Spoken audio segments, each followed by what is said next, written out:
guys, happy December. I'm back with another plan with me where I'm going to show you how I am using my bullet journal, how I've used it for the past month, and then I will show you how I've set it up for the next month, which we're already in. It's December. I'm just going to apologize. My voice is still a little bit on the fritz. If you've been watching my recent videos from the past couple of weeks, I've had this stupid illness for way too long, but I really wanted to film this for you guys, so I just wanted to apologize if my voice cracks a little bit. I've got a cup of tea here to help with that, hopefully, and I'm just going to jump right in. Now, if you haven't watched any of my previous plan with me's, I'm just going to quickly go over my general supplies, which I don't use all of in this part, but when I'm setting up my month, but I do use quite a few of them. So obviously, there's the journal itself. I have a one-star leather cover. I don't know why that was so hard to say. That I have customized with my initials. Love, love, love this Etsy shop. It's a beautiful cover. I love it to death. And then I have a Leuchtturm 1917 A5 dot grid notebook inside. This is hardcover, and if you're wondering, this is a vinyl mandala sticker that I purchased from Boho Berry months and months ago. I don't know if she still sells them. Usually she only releases them on like the first of the month. I haven't seen them in her shop in a while, but that's what that is if you're wondering. Something else that I use on the daily is my Oh My Bag Amsterdam leather pencil case, and in it I have the Tombow colors that I use when I'm planning my days. I don't use color when I'm setting up my months that much. I just use it for my little like key on my mood mandala. That's it. And the only other thing I have in there is some oops corrector tape that I got from Staples. And this lives on my nightstand because that's where I do my planning. Is in bed when I'm getting ready to go to sleep the night before. I plan the night before for the next day. And then this follows me around the house. So those things are kind of with me on a daily basis. These things I don't use every day. I just use them when I'm setting up my monthly spreads. And it's the, I just have a protractor, which honestly I just used as a ruler, so it could just be a ruler. And then I have this Martha Stewart's circle cutter that somebody gave me the brilliant idea to use to make my circles for my mood mandala, which I will show you guys later on. Unfortunately, it appears that this is a discontinued product, but it does help me a lot. I'm not good with a compass. So those are things that I use. And then, of course, I use this all the time, every day. And this is a Tombow Mono Drawing Pen. It's my favorite pen for planning at the moment. Number 3. I think it's like a 3mm. And I finally got smart and made a little key on how many dots in and down and wide are my little things that I do every month, which will make a lot more sense when I get in here and show you. So I started this bullet journal in June of this year, and it is now December, and I'm 178 pages in, and there are 249 pages total. So I think I have another 2 solid months in here, just for reference. One of the great things about bullet journal is how flexible it is. Literally, you can write whatever you want, whenever you want. You're not constrained to a pre-printed planner. I have nothing against pre-printed planners. I love them, obviously. I talk about them all the time. I review them all the time. And speaking of which, I will have hopefully two planner reviews for you this month, since I skipped one last month. But it's not for everybody. It's not, and I understand that. But I think it's interesting to see what other people do, which is why I share. So here we go. This is my November overview. So I usually keep one of the notebook itself, the Leuchtturm, comes with 2 ribbon bookmarks included, one striped and one solid color, and I keep the striped one in my month at a glance. So basically I follow very basic bullet journal month at a glance principle, which is just the days of the week and the dates listed, and it's just a list format, and I add things to this as the month goes on. And then on the other side of the page, I have 4 boxes to designate goals that I have for the month. Now, these are things that I hope to accomplish, just to kind of keep them on my brain, but I might not necessarily get to them, and I understand that. It's just a place for me to write those things, so I have them. So I have home, family, content, and personal as my categories. I like to put a bit of washi tape on the edge of this page. This is more when I'm going back for previous months. When I have the bookmark in, I don't need the washi tape, but it's a really great, quick way to reference previous months, which I do actually with some frequency, because I can just look for the washi tape and then I can get right to the month. So there's that. Then I have my November tracker, which I really fell off the wagon with a lot of things this month. But this is just a tool that kind of is more interesting to me than anything else, and just kind of helps me see where I'm at with things that I like to do every day, kind of mundane everyday life things, but it just, I don't know, I find it helpful.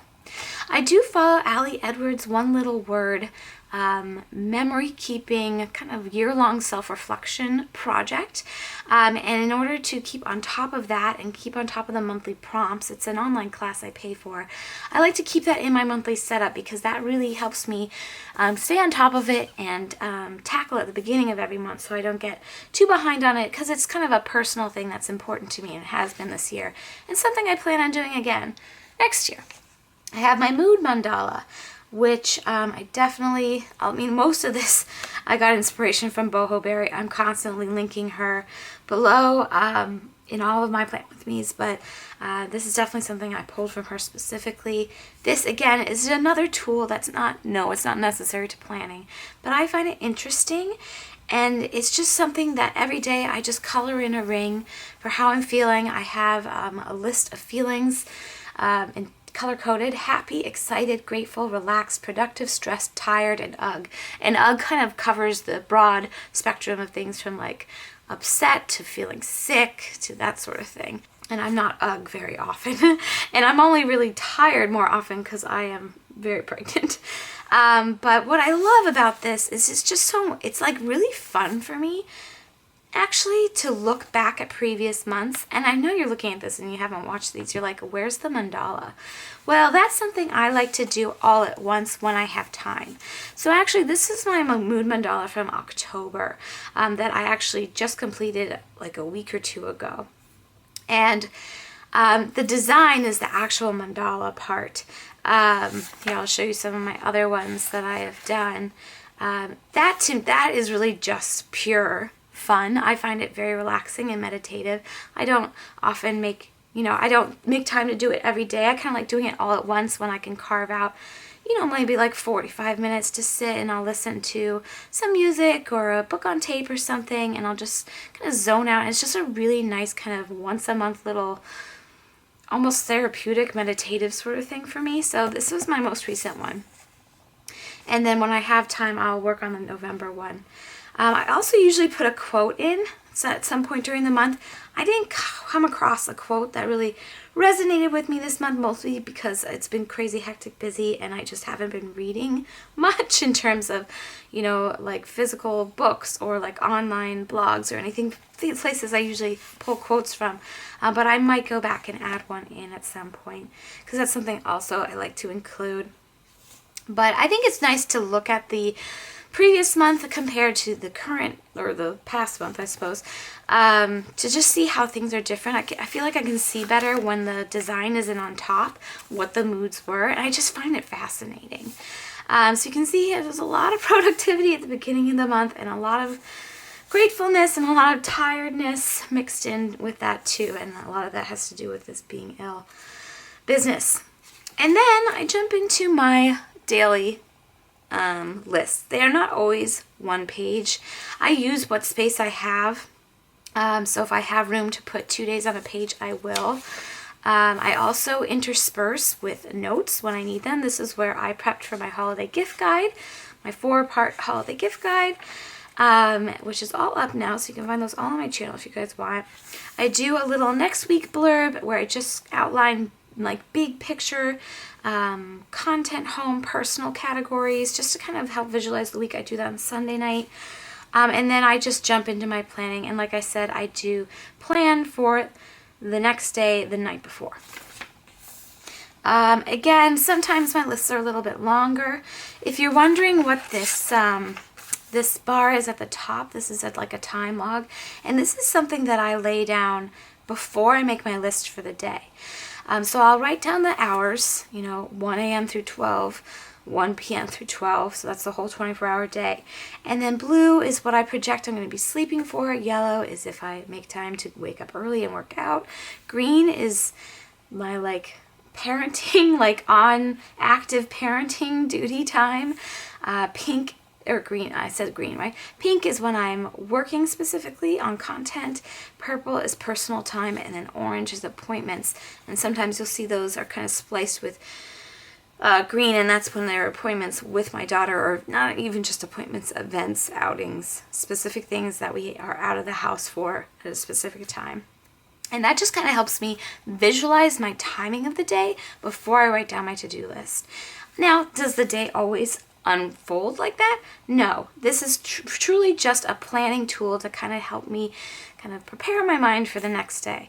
I also like to put in a little weather forecast. I love my weather bug app. I'm constantly looking at it, so I like to keep track of, I just like to put down what the weather's going to be the next day, so that's on my brain. So when I'm getting dressed in the morning and like dressing my daughter and all that, figuring out what coats we're doing and when we're walking the dog, and it all depends on the weather. So there's that. Here's some more lists. Planning for our recent Walt Disney World trip, which I did vlog. That video is also on my channel if you guys want to see it. I wrote down our plans and reservations, the weather forecast that just helped me with my packing. And then when I was there, I didn't bring my daily journal with me. I don't like to travel with it. It's a little bit bulky. That's a little snippet daily journal that I do in an Erin Condren life planner. I just wrote down kind of the gist of our days in my bullet journal, which I did bring with me. And that's it. I write down when I'm doing content. I'll make little prompts for myself, like my favorites. This month, or November, I made a December do-it list. I have a lot of things I'd like to accomplish next month, or this month I should say, because baby is due very soon after the new year, and I just want to make sure that I'm getting as much done as possible before he arrives, and I know I won't be able to do much of anything. And then I also do like seasonal posting plans. I blocked this off with a post-it note because, I don't know, my content's pretty predictable, but I want to keep some things a surprise. And that's it. We're up to current day. It is now November 30th, so I'm planning for December. I generally do this at the very last day of the month. It takes me about half an hour, I think, on average. I will leave this page blank, but I will come back to it and fill something else in. I always have more note pages I can use. And I do keep up with my index. I keep meaning to show that, and I always forget. But I find the index very helpful. It's one of my favorite parts of the bullet journal.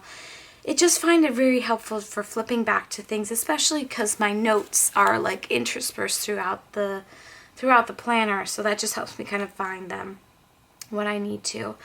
So I will write down this page number. It's 179, and I'll leave that blank. Obviously the description blank, so I know that I have a blank note page there if I want to go back and write some notes. I'm going to start with the actual planning now, and I'm going to fast forward through this footage. You've probably seen it. I'm following the same basic principles, but I don't know. There's something soothing about watching these things. I don't know. Does anybody else feel that way? I feel that way. So let's get into it. I've got my ruler. I've got my little guide here. And I have my tea, and I'm ready to go.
Okay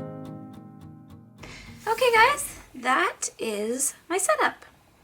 Yeah, it took me about a half an hour, so I don't know, I'll know when I edit this video, so I'll confirm or deny that. So now I feel like you can really not hear me.